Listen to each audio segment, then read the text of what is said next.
Hello, hello, my sexy biz babes. I'm so excited today.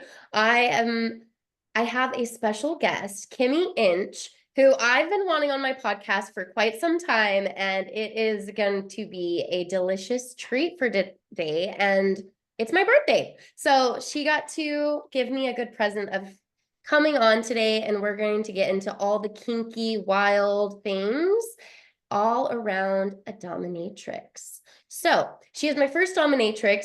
Kimmy is a professional dominatrix, trauma-informed somatic therapist, and sex-positive edutainer. So welcome to the show, and go ahead and tell us a little bit more about yourself. Hi, Tia. Happy birthday. You never forget your first dominatrix, and I'm giving you virtual energetic spankings from afar.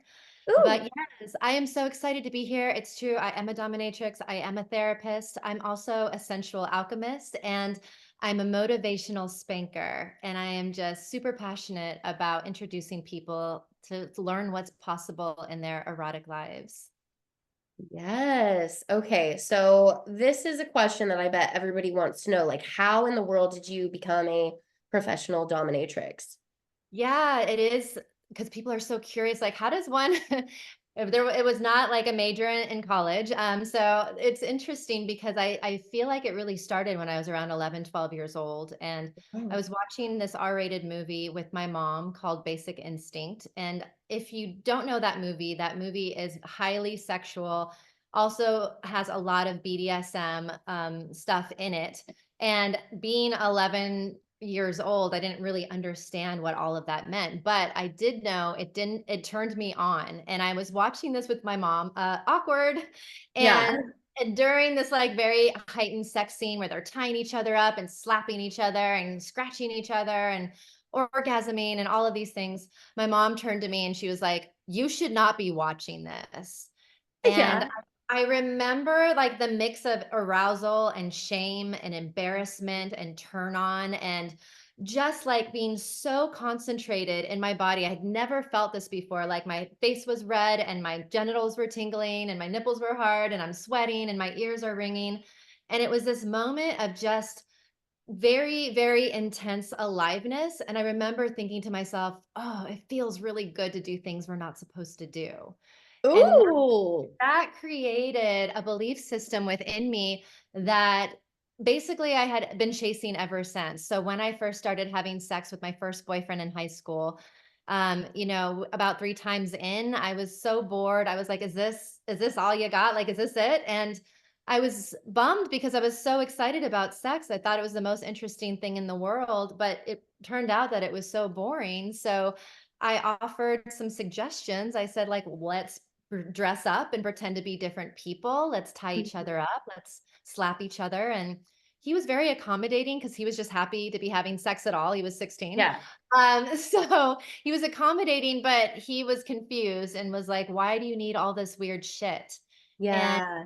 I didn't know why Mhm. until fast forward. I used to be a DJ and I was living in Tokyo as a DJ, and I got invited to DJ at a fetish party. And before that, Mm. I had no idea what fetish was.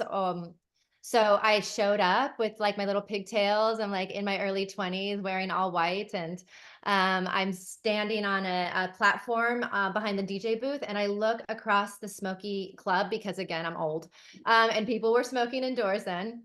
And what I saw was this total spectacle of people in leather and lace and schoolgirl uniforms and priest outfits and all of these things, but they're tying each other up and they're spanking each other and they're having these like really interesting interactions. And I just knew in that moment, I was like, oh, this is this is me. This is like what I'm about. I like this sort of stuff. And I guess I'm kinky. I guess this is my scene.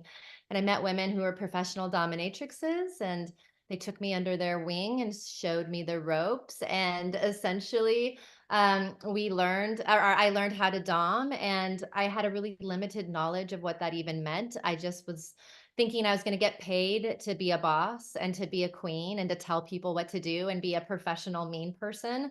I had Yeah. no idea really what I was doing in that beginning stages, but as I Wow. continued to do this work, I really saw the healing potential of it, because actually people were coming to me to be their most vulnerable selves, and they were expressing themselves in a way they didn't feel like they could do with anyone, with their family, with their friends, with their partners sometimes. Mhm. They wouldn't Yeah. even tell their therapists about the side Yeah. of themselves. So there's so much shame, with our desires and our fantasies. So I was creating this safe space for them to not only feel accepted, but to feel celebrated for who they were. And I felt like, wow, there's so much more to this than I realized, and more to this than what I'm seeing in the media and what I'm seeing even in these kinky spaces. There's so much depth and intimacy here. So I went back Ooh. to school to study somatic therapy, and was studying Tantra and a lot of other somatic modalities, and started to form my own healing modality, which is the Conscious Kink that we have today.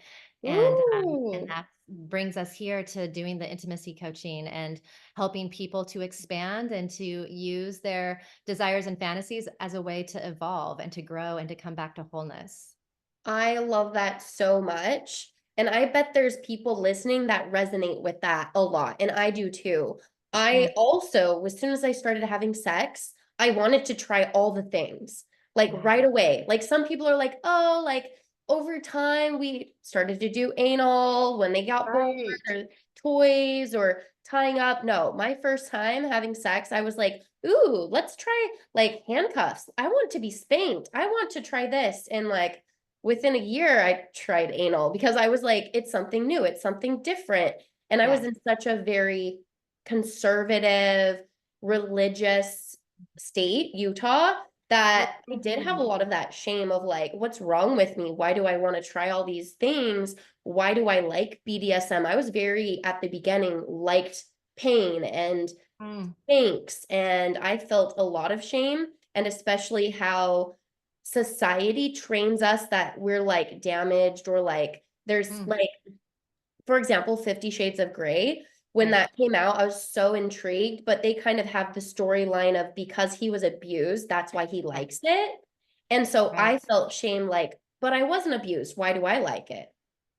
Right. I can relate to what you're saying. And it is a common misconception that people believe sometimes their fantasies comes from trauma. I like to say it is possible. Anything is possible. So that is possible. But mostly what I've experienced after working with thousands and thousands of clients around the world is that usually, a lot of our desires and fantasies stem from the impressions that were made upon us around sex, intimacy, relationships, and that's basically where some of those fantasies come from. And sometimes needs that we've had as children growing up can be eroticized as well, which is really Mhm. interesting. So, just like our dreams, we have symbolism in our dreams, and we examine our dreams, but we don't always like examine why our fantasies turn us on, or why we have the desires we have. And I'm letting people know, like, actually there's a lot of symbolism in our fantasies as well. And if we bring consciousness to that, we can really uncover a lot more about ourselves and learn a lot more about ourselves and our partners. I love that. What are some examples of that? Yeah, I'd like So I had a client, he was born and raised in Egypt, for example. And so he came from a Muslim culture, which, as most of us know, it can be really limiting in our sexual expression. He was in an arranged marriage. He did everything his family wanted him to do. He became the surgeon that they told him to become. He moved to America to be successful, send them money back home. Basically did everything he was told to do, and he was absolutely miserable. So he came to see me as this sort of last result, because he was almost like, I feel like I want to unalive myself. Like, why am I here? This doesn't Mhm. feel good. And so we did a few sessions, and we went through a process of like uncovering what his fantasies were. So he came in and he wrote down his fantasy and this whole like script of exactly what he wanted. And he hands it to me, and I say, "Oh, cool. Thank you."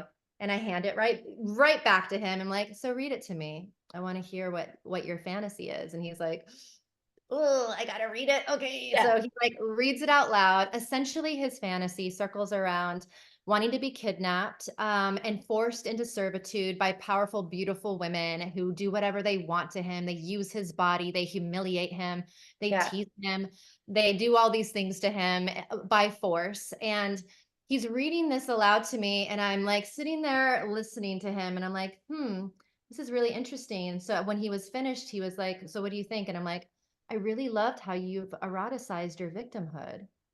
And he Oh, was like, what? And I was like, yeah, I mean, the last couple sessions you told me on how you felt like you've been forced into everything that you're doing right now. And you went to school to become a surgeon, you married this woman, you moved to America, you followed the Muslim culture, you have been a really good boy. yeah, And essentially you've been forced, I do this in air quotes, but you've been forced to do all these things, and here you are reading a fantasy about being forced to do things. And yeah, he's like, interesting. And I'm like, let's try something. We're gonna do it your way the first time, and I'm gonna create a scene, an experience that's gonna really live out what you've described in this paper that you've written. But the second time, we're gonna do it my way. hmm, So the first time we did it to his way, he had an amazing experience. It was his first time he ever really played out the fantasy before, and he was hmm. just excited and really happy about that. So when we met again a month later, we did it my way, and my way was that he had to ask for everything he wanted, or nothing would happen. Ooh, So he had to ask to be tied up. He had to be asked to be humiliated. He had to ask for spankings, like whatever it was, he had to ask for it. And he cried the entire time. oh And when shit. we finished, he was like, that was the most intense, powerful experience of my life. I have never asked for anything and have gotten it. Oh my I have goodness. I have never been able to ask for something and not and be met that fully and that completely. That was so powerful. And if I can do that here in this playroom, I feel like I can do it in the rest of my life. And I'm like, you absolutely can. And Ooh, it completely changed his life. wow. Um, he eventually left that marriage.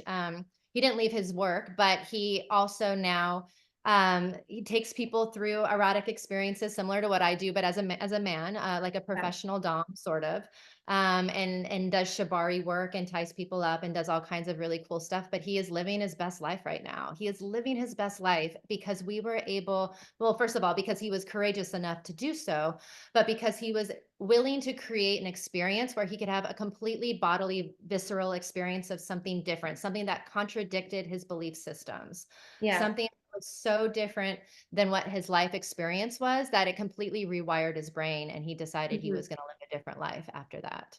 Yeah, that is Yeah. amazing. And that is a great way to start this episode is how BDSM can be so healing and therapeutic.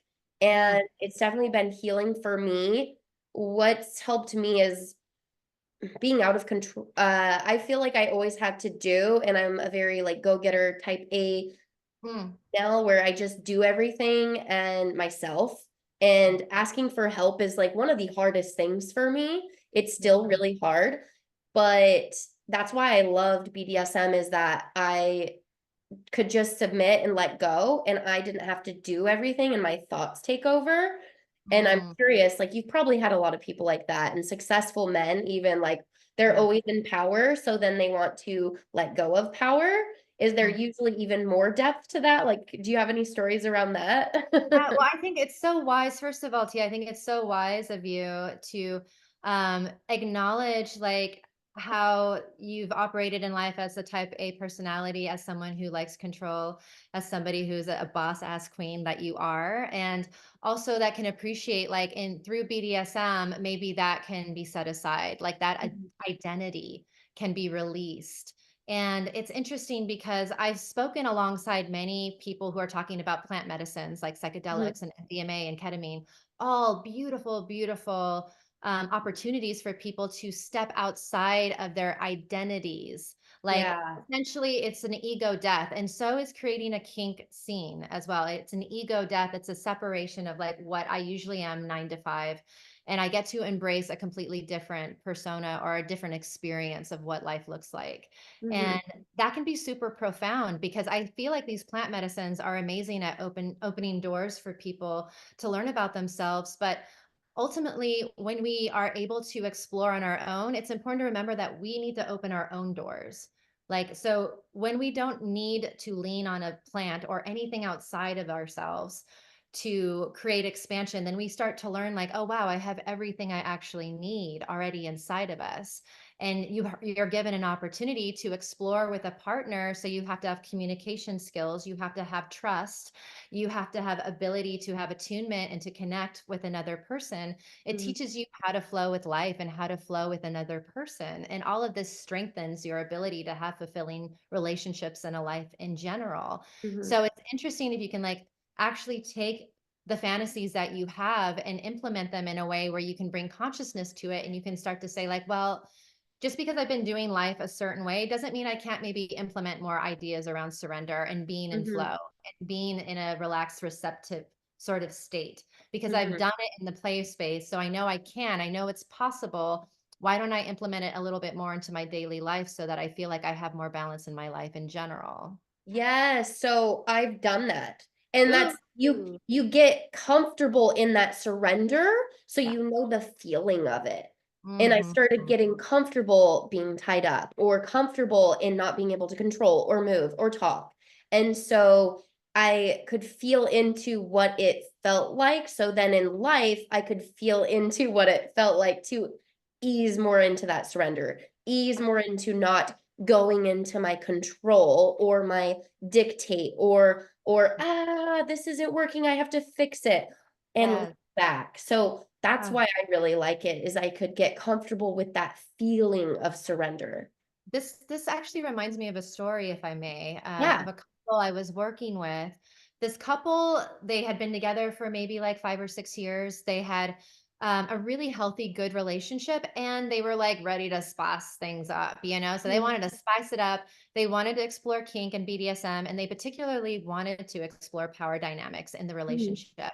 But whenever they did this on their own, it just like they kept like butting heads or missing each other. It just was not working. So they came to me to be like, can you help us? We don't know what the hell's going on, because everything else in the relationship feels pretty solid, but this is a place that we're coming up against some stuff. And I'm like, great. So we did some intake sessions. We've like, created some foundations so that I could be really clear on what are the boundaries, what are the desires, what are the goals, all of these sort of things.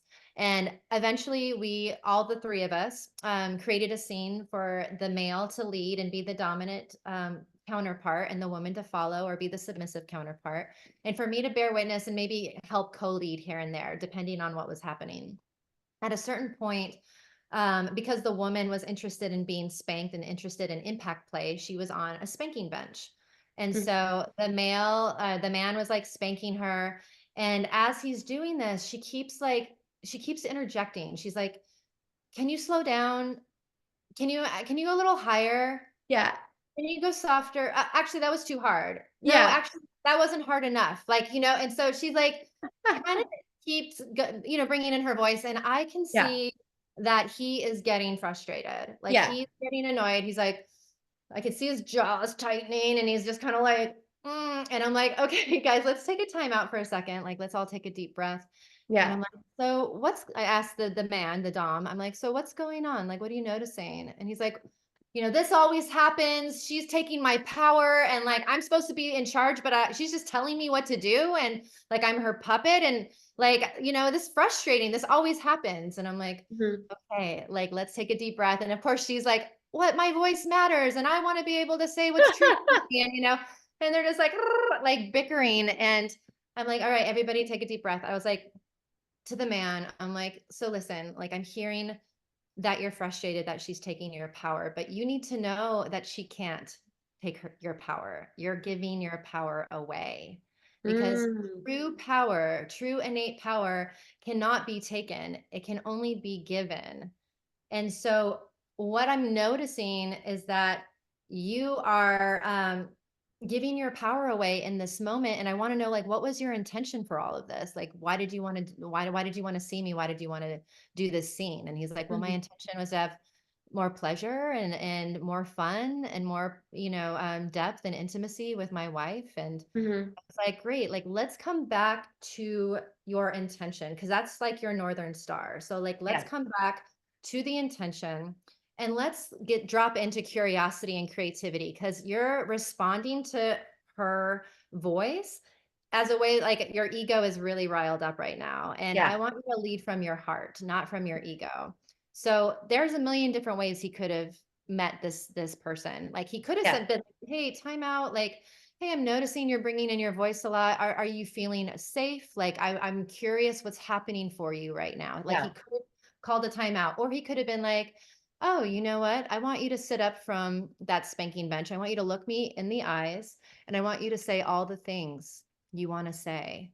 And you can take all the time you want, but after you're done, you're going to put your head back down and you're going to take a deep breath and let go, because I've got you. Do you understand? Mm, Right? Or yes. or he could have been like, "Ooh, I love it when you use your voice. What else do you want, baby? Tell me more." Mm, So mhm. sexy when you use your voice. Like he could have, like, there's literally thousands and thousands of ways he could have met that, but because his ego got in the way, and he was in this sense of control and agenda of what was supposed to look like, he couldn't get into curiosity and creativity. So Ooh, yes. once we really brought that into the light, and she had her own stuff too. She was in her own control of some kind, Mhm. and didn't have complete trust because she didn't trust that he really had her. So Yep. there was just ways of like looking at a couple in their erotic exchange almost as a snapshot. Like it's a snapshot of the relationship, not only to each other, but to themselves and to life. Yeah. So when we look at the snapshot, we get curious around, is this the highest potential? And if there is a higher potential, like how do we lean into that? And how do we get curious around what's in the way? Because while we say we want more depth and intimacy, pleasure, play, blah, blah, blah, then I get curious then, well, what's in the way? Like, why don't Yeah. you already have that? And then we can eroticize that shit and play with that shit so that you can have a different experience of it. Yeah. And Hmm. honestly, that was a really good example of how my brain was with sex with people. Like, oh, speed up, slow down, do this, do that. And letting go of control and being with someone that's safe and that we can talk out the needs, wants, desires ahead of time. He knows my pain level. Like, my dom is because one of my partners is a dom. Mhm. He knows, like he can feel when I'm getting to that brink, and then he could bring it down. Like he could just feel my Mm, energy, which mm, is so mm. amazing. But like getting acquainted with that. So, um, yeah, that brought up so many questions. But first of all, yeah, I'm like, okay, which one do I start with? Well, that was a really good example of a scene. But Mm. what's one of the most common misconceptions about a dominatrix? Yeah, it's so interesting. Because I think, well, one of my little kinks, just so you know, is that I actually I get off on telling people what I do for a living, because I think it's Yeah. so fun to watch what their reactions are going to be. Because I don't care if we're like standing in church or in court or like on the street or like where we are, but I'm going to tell you the truth. And Yeah. so when I say like, oh, I'm a dominatrix, I love to see either the lean in or the lean back. And I can Uh-huh. imagine like the images that comes to mind when people hear dominatrix. Like Yeah. most of the time people are thinking this leather clad bitch and like, who's cold and like a mean person and Mhm. takes from people for money, and all of that, Mhm. like beats up men, things like Mhm. that is usually what people think. And really, I, as a dominatrix, and I also like to say as an erotic leader, that's a term that I've coined and trademarked. As an erotic leader, essentially, what I'm doing is guiding, influencing, and inspiring erotic energy or life force energy. Mhm. That is essentially what I do. I am not there to control. I am not there to manipulate. I am there to guide, inspire, and influence based on the agreements and based on the intention of both myself and my play partner. Mhm. And when I approach that as this idea of moving energy in a person's body and influencing it and inspiring it in different ways, there's so much that can happen there. So it doesn't always have to be this hardcore whips and chains sort of vibe. I can do things that are energetic that never actually bring touch into the scene at all. It could be all verbal. It can be Mhm. really emotionally focused, but the physicality of it is also a piece that can be brought in. So there's so many different ideas and abilities that I can bring into the scene depending on what's desired and what's required or needed. But yeah, that's really essentially what I do. I inspire, influence, and guide life force energy. Awesome. Well, what does a dominatrix do? Like on a day-to-day basis, I have so many questions around this, but like what are the most common scenes that people come to you with or requests? That's a good question. I don't do just classic dominatrix sessions anymore. Like I do conscious kink journeys. So the Mm, stuff that I do is very shamanic. And mhm. if someone were to request like a dominatrix session, that tends to be really like as surface as it gets. Yeah. So it's like, I want you to help me, live out my fantasies, essentially. Like it's Yeah. someone to create a safe space that helps someone guide through a fantasy or a desire that they have. And that can incorporate a lot of different things, depending on the person. I know when I used to just do classic dominatrix sessions, there was usually a high level of impact play, bondage and restraint, sensation play, and some mind fuckery or like dirty talk and using Mhm. verbal skills at the same time. As a conscious kink journey practitioner and someone who does erotic leadership, which again is an evolution of the dominatrix.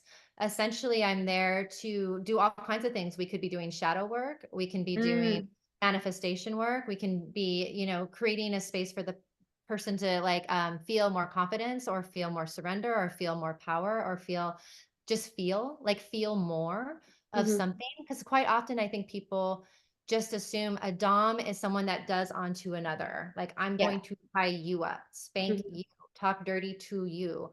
And essentially, that's again as basic as it comes. It's as surface as we can be. So the Mhm. idea is like, what's the depth of that? And the idea is like, I want to actually bring you into wholeness. And I want to actually shine a light on your shadows. And I want to create an opportunity for you to be in choice, not only in the play space, but outside of the play space.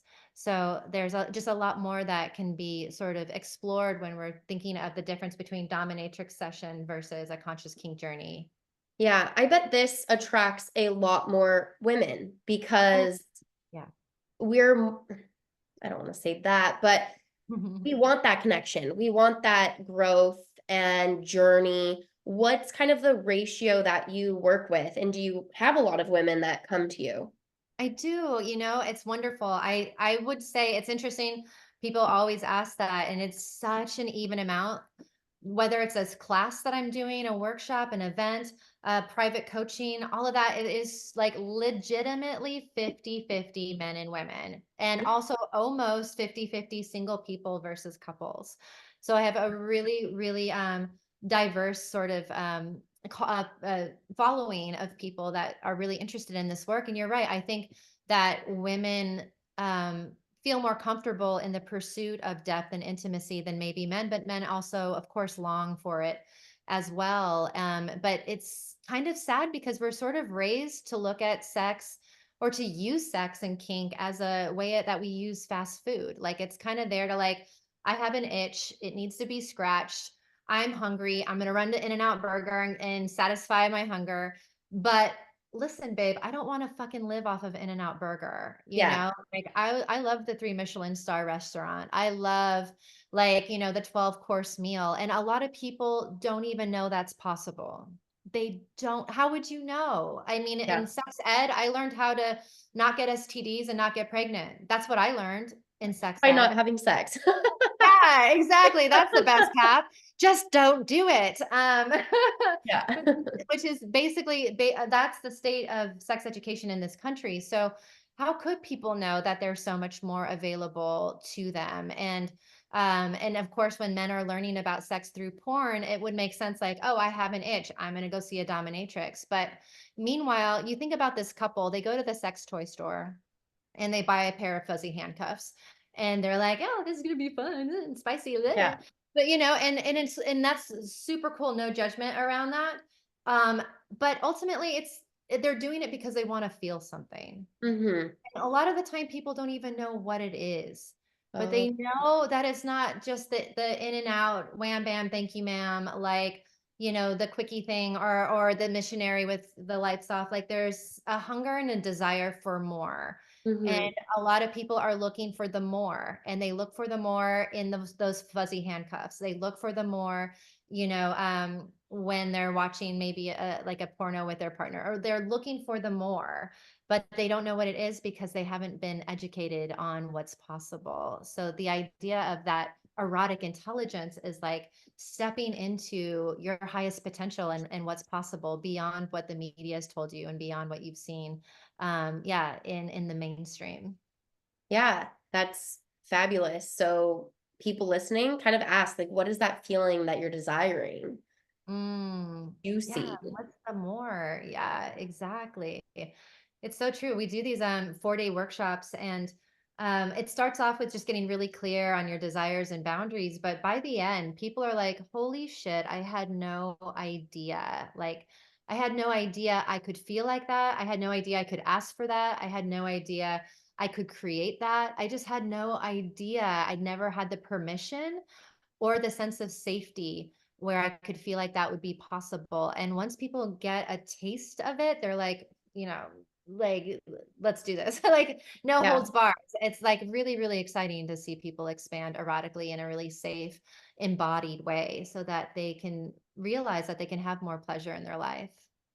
exactly. Awesome. Mm. Well, what advice would you give to single people or couples considering finding a dominatrix? Mm. First and foremost, do your research. There are unfortunately a lot of fake DOMs out there, and just a lot of misattuned people in erotic spaces in general. So whenever you can, getting a referral would be the ultimate way of finding out if it's a good fit. But ultimately, you want to make sure that you set up a consultation call, that the Dom is really open to having a conversation so you can both decide if it's a good fit for the both of you. You Mhm. really want to make sure that if you have certain desires and fantasies, that works for that Dom, and getting really curious around what's been their experience, and how do they meet certain situations and stuff. Like a really good Dom needs to know like how to deal with someone who might go into an activated state, who might dissociate, who might like have a lot of emotions come up, because that's possible. It doesn't always look like this sexy, cool, flawless encounter. It can actually be Mhm. really messy, Mhm. emotionally messy. And are they equipped to know how to deal with that and how to hold the space? If they're working with a couple, do they know how to create safety for both people so both people feel heard and seen? Do they have an intake process where they get really in depth and clear about what are the desires and boundaries? Like all of these things are super, super important in making sure that it's the right fit for you or for you and your partner. Yeah, I love that. Mm. And for men and women, is there usually like women like to go to women, men like to go to women? Like, I don't know. I visualize dominatrix as a Mm. woman. So Mm. I'm curious. I don't even know of a, I mean, actually, I mean, I'm dating a dom, but like Nice. besides that, I don't see it prevalent in like social media and whatnot. Totally. Yeah, I don't see it a lot too, Tia. That's so true. I don't see a lot of professional male doms. I think the reason for that is because women just tend to be the commodity. So Yeah. when it comes to kink and BDSM explorations, there tends to be a lot of availability for men, whether they're submissive or dominant. And Hmm. for women, there's a bit of a scarcity. So whether they're submissive or dominant. So because of women just being the commodity in general, that's probably why you'll see more professional dominatrixes who are female. But there are males, and a lot of the women that come see me, most of the time, I would say like, well, it's 50-50. Most of the time though, they're not coming to see me to have this highly sexual charged attraction session. They're actually like wanting to receive and to go through an experience with someone they feel absolutely safe with. And that might help them on their journey to finding a man to play with, but they want to start there. They want to start with the baby step of being with a woman where they can really feel like they can be held and let go. But there are more and more men who are providing the Dom service. I do it. I do the last 3 years in a row. I've done a Dom mastery course for men and women who want to step into erotic leadership, and Mhm. those are always filled with men. And after the class, they're very much, doing both personal and professional sessions. So yeah, Mhm. so there are men out there doing this work. And I even started to develop some play parties that are specific for and catered for women who want to come and surrender. So it's actually going to be filled with both men and women who are dominants, well skilled and educated and trained, so that the people coming or the women coming can actually be really held in a safe container with people who really know what they're doing. Ooh, yes. So Yeah. important to have a safe container and healthy. And yeah, I mean, going off of that, as a woman, I would probably seek a woman to guide me through sessions and whatnot. So I don't know, I could see why it's a lot more common.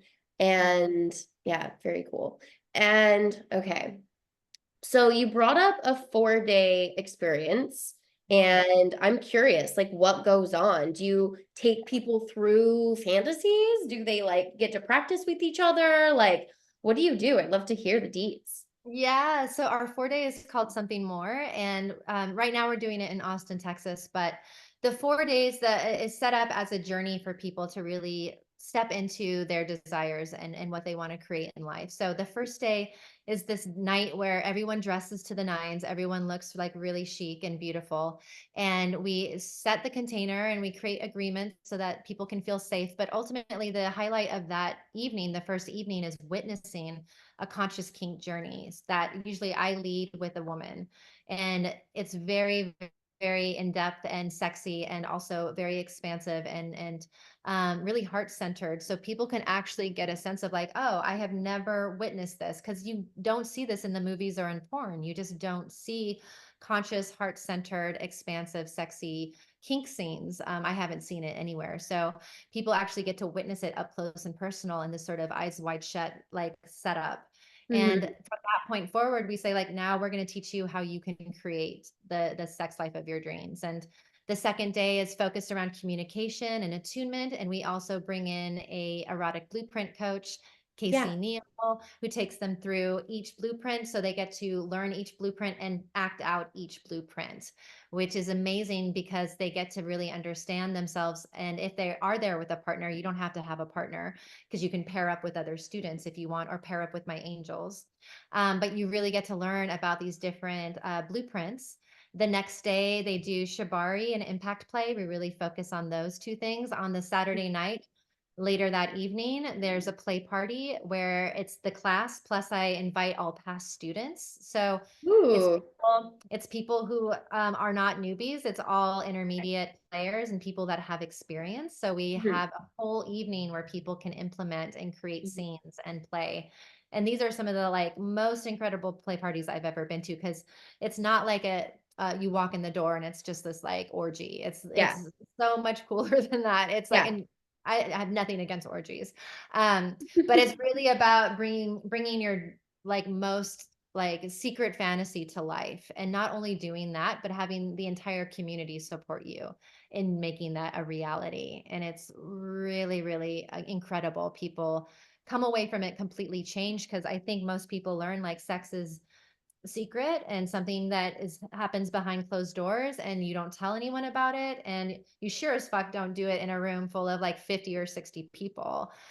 So to actually like live out your fantasy that the whole room is trying to help you experience is mind-blowing. Oh my God. Mind. Okay. So getting to that, so it's my birthday this weekend, and I might live out one of my fantasies in front of about 50 people. Like, Woo, tell me and more, I'm tell hosting a me more. party, and like it's more of a like BDSM scene. So it is vulnerable. And there's like, I've told people about my fantasy. I've told people that I'm open to doing it, but there's a part of me that I'm like, oh my God, there's people gonna witness this.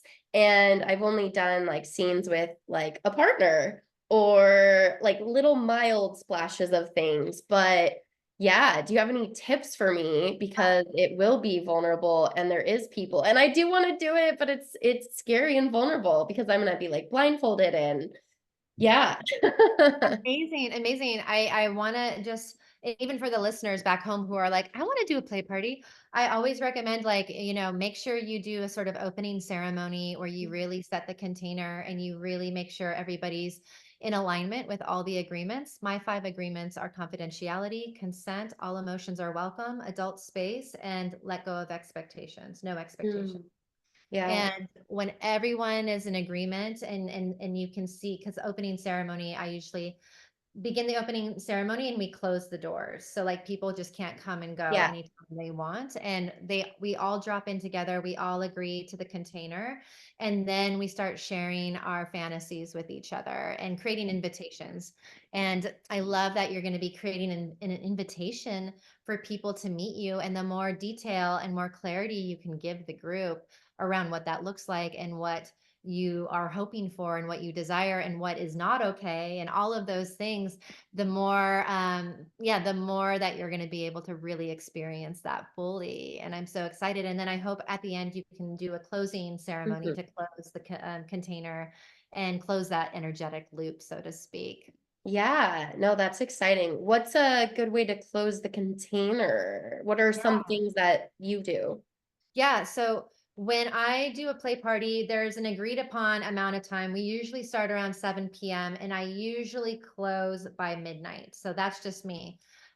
So we let everyone know during the opening ceremony, like, we're gonna do a 30-minute notification at 11:30 to let people know we have 30 more minutes, and then come to the room at midnight for closing ceremony. And once everyone is back in the room, it's an opportunity for us all to take a deep breath, let out some sound, and let people give reflections on what their experience was like for that evening. And it's basically like aftercare for the whole group. It's Yeah. an opportunity for people, if they want to bring their voice in, if they want to be seen, if they want cuddles, like everyone's going to be in the same room together, to Mm, be able to come back down from the experience. And yeah. just being able to share your voice can be like really grounding for Yeah. people. And yeah, then after that, we say it's hang out for a little bit if you want to cuddle and chill. And then, yeah, at a certain point, once you feel like really grounded and you feel like you're safe to drive, I don't have alcohol or medicines at my play parties, but Mhm. still the Eros is a very potent medicine and people feel high as fuck. So Yeah. I just, like, make sure you feel grounded so you're safe to drive, and we'll see you next time, essentially. Ooh, I love that. I am going to incorporate more aftercare into my plate party, which hasn't really been done at others that I've gone to. So I Mhm. really like that. That's like a new aspect that I haven't done. But through play parties, I've found that aftercare is so important. Yeah, Like it yeah. ingrained it in my brain. And so I'm curious. And also I want you to share like with the audience, like I bet some people think they just go into a dominatrix and get spanked and beat and then leave. And it's like, no, like you really, aftercare is so crucial. So if you could kind of talk about that a little bit. You're so right. And I appreciate that you recognize that, because, yeah, like all kinds of things are happening in the erotic space, whether there's alcohol or drugs. It doesn't matter. There's still chemicals being released into the brain, like, Yeah. oxytocin and serotonin and adrenaline and endorphins and all kinds of things. So people can get quite high. It's called subspace, it's called dom space. And what goes up must come down. So the Mm, idea of aftercare is to create the soft landing for what must come down. mhm. As your body starts to go through homeostasis, it can feel really uncomfortable. People can feel some shame come up. People can feel some fears come up. They can have all kinds of things come up in that space. So, getting really clear with your partner or partners around what aftercare looks like is so important. In fact, I make it a part of the negotiation process when I sit down with my partner to talk about, what do we want to do? Like, I want to be spanked. I want this. I want that. And we need to talk about aftercare, because that is a Yes. part of the package. And I don't feel like, especially women, I don't feel like a lot of women advocate for that enough. Yeah. And listen, it's so important to be like, hey, if you're gonna take me to these heights and we're gonna blow each other's minds and hearts wide open, I also need to know that we're gonna have each other's back afterwards. Even Mhm. if this isn't gonna be a committed relationship, I still need to know that we care for each other as human beings. And I need cuddles. I need, maybe a hot bath together. I need to perhaps have a check-in call a week later. I need to share what are my expectations of each other after the scene, because a successful erotic scene is not just successful from the beginning to when we've had our orgasm and or when we've had our peak experience and then we're starting to come down. It's successful a week after the Yeah. session or the experience. It's successful, you know, longer than that. So it's important to Mhm. remember to talk about what are the expectations and what are the needs. And even if you're a dom and even if you're a man, like please advocate for yourself, because even the dom needs some aftercare as well. It's so important to remember that yeah, it could be really disorienting coming back to homeostasis, but it's also an opportunity to get really curious around like, are there any messages coming through in my comfort, my discomfort? Because sometimes we can learn a lot about ourselves and the contraction as well. Yeah, I learned at one of the play parties that I played like the most, and I was open and going through some new trials, that I really needed aftercare. Like I needed cuddles and connection. And then I brought in with a guy that was just a hookup that was like low EQ, to be honest, like very low base EQ. And I asked him, like, hey, I know this is a hookup. I know that we're like going through this, but I would like some cuddle time afterwards. And he, with his like fuck boy energy, he was like, okay, like he met me and like, come on, what person isn't? Like, if you say that and then they want sex, they're going to step up. And then if he wouldn't, I would have been like, oh, okay, well, then Not goodbye. not a good match. See ya. Yeah. Oh my God. Is there any weird aftercare requests that you've had? Or not weird, let's not say weird, but like interesting, Unique, like unique, interesting. unique. Not, I wouldn't say maybe what might be surprising for some people, because the cuddles and maybe taking a hot shower together is sort of normal. I know a lot of people like to zone out watching like their favorite television show. I know Mhm, people like to listen to different kinds of music. There mhm, are people that do actually require some solitude, and that's okay. They just need to be really upfront with their partner and let the partner know, like, hey, at a certain point, when you feel like it works for you and when you feel like you're in a good place, I might need to go for a walk by myself outside. I might need mm, to go into nature, or I might need to take a shower by myself. I might just need a moment so I can feel my own energy body. I yeah, might need a little space, but I want you to know that's my process. Doesn't mean I feel anything against you. It's just the way that I kind of recalibrate, and I mhm, will let you know and I will check in first. I won't just abandon you or disappear on you. So yeah, like, yeah, so yeah, the more someone's erotically intelligent or emotionally intelligent, not only about their partner, but about themselves, it can help the scenario where people can just feel safe, and that just makes it even juicier for the next round. yeah. No, I love that. All right, to finish up this episode, what's a really juicy or unique request that like maybe nobody's ever heard of that you've had a request? And did you fulfill it if you are open to sharing? I am open to sharing. One of my very first long-term clients and almost one of my first sessions was in Japan. It was in Tokyo. And this man, he was like, gosh, he must have been in his 70s then. And he was my client for like 20 Hmm. years. So he was with me for a long, long time. But his whole fantasy was essentially him dressing in a chicken costume and shoving hard boiled eggs up his ass and clucking around like a chicken, pushing eggs out his ass, putting them back in his ass, pushing them out, putting them back in.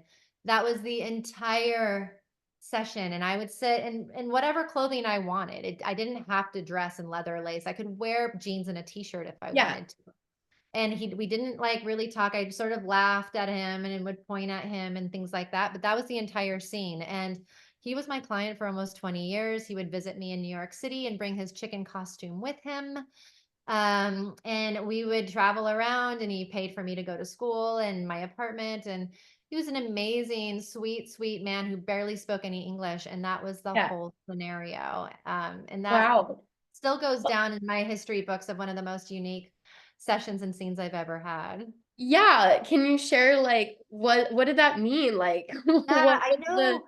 I know, but see, like the problem was is that his English was so limited. It was so Yeah. hard to like extract information because I was Yeah. like, where did this come from? Like, because he was actually Japanese royalty. Because I'm like, did you grow up on a farm and Yeah. like something erotic happened with a chicken? I don't know. Yeah. Like, but he was like Japanese royalty, and his English was so limited, and we weren't gonna. He was not gonna get a translator in for this. Okay. Yeah. So so like our conversations were so limited. It would be like, Yeah. "Do you like Arnold Schwarzenegger? Do you like pizza?" Like that was our like that was the way we spoke to each other. God. So but he was so respectful and so sweet and so Yeah. nice that it didn't matter to me. But yeah, that is a mystery still to this day. But oftentimes when somebody wants to maybe do puppy play or animal play, it is like, think about how opposite that is of your identity. You Yeah. know, Yeah. I'm not even human. I'm a fucking footstool. Like Yeah. how like far away from your reality do you get when you're a footstool or a chicken that shoves eggs up your Yeah. ass?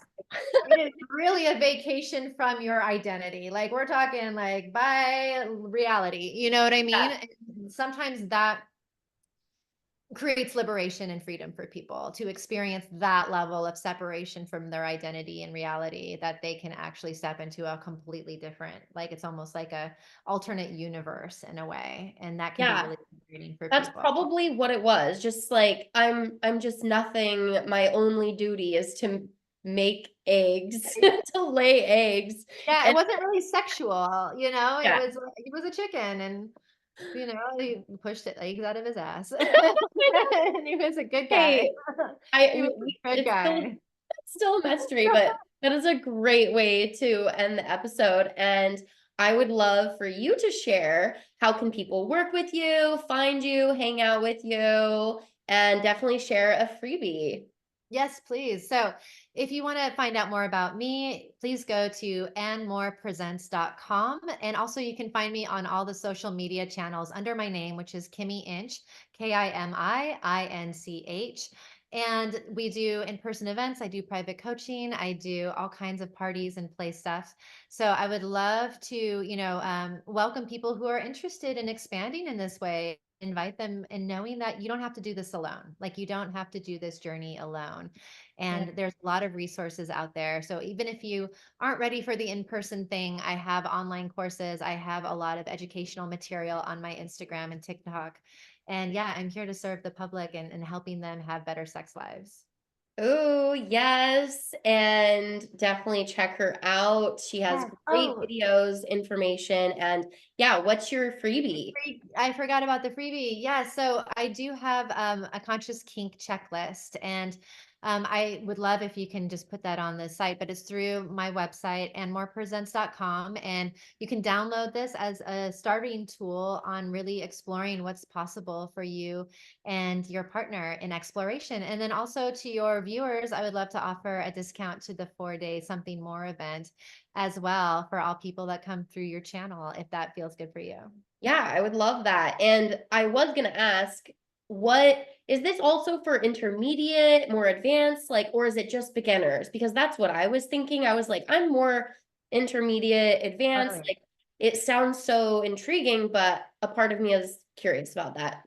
Good question. We do have a level 1 event that's 1 day, and Mhm. that's called the Taste of More. The something more, the 4-day, that is more intermediate to Ooh, advance. Yeah. So I'd love to see you there, Tia. I mean, you should yeah, have an early birthday present to yourself and come in yeah. June and come hang out with us. That would be amazing. Okay, we'll definitely check it out because BDSM, kink, sex, all of this is just so healing and juicy. It's great for relationships, communication, fucking feeling more pleasure and joy. So I highly recommend.